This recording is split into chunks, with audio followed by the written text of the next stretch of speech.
বাগেরহাটের ঐতিহাসিক হজরত খান জাহান আলী রহমতুল্লাহি আলাহি মাজারের দিঘিতে থাকা কুমিরটিকে সুন্দরবনের করমজল বন্যপ্রাণী প্রজনন কেন্দ্রে স্থানান্তরের সিদ্ধান্ত নিয়েছে জেলা প্রশাসন। সাম্প্রতিক মর্মান্তিক দুর্ঘটনার পর দর্শনার্থী, ভক্ত ও স্থানীয় বাসিন্দাদের নিরাপত্তাকে সর্বোচ্চ গুরুত্ব দিয়ে এই সিদ্ধান্ত নেওয়া হয়েছে।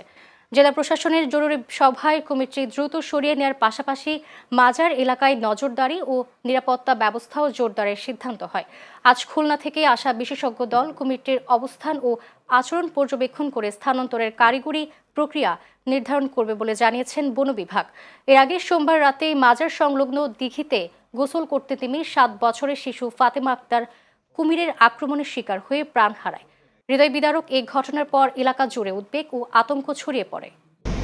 এখানে পর্যটকরা আসেন, অন্যতম আকর্ষণ কুমির, সবই ঠিক আছে। এখানে আসলে অনেকের রুজি রিজিক, এখানে ব্যবসা বাণিজ্য, আবার দোকানপাট আছে, তো সেগুলি থাকবে। তো আপাতত আমরা এই কুমিরটিকে সরিয়ে একটা নির্দিষ্ট একটা স্থাপনা বা একটা এরকম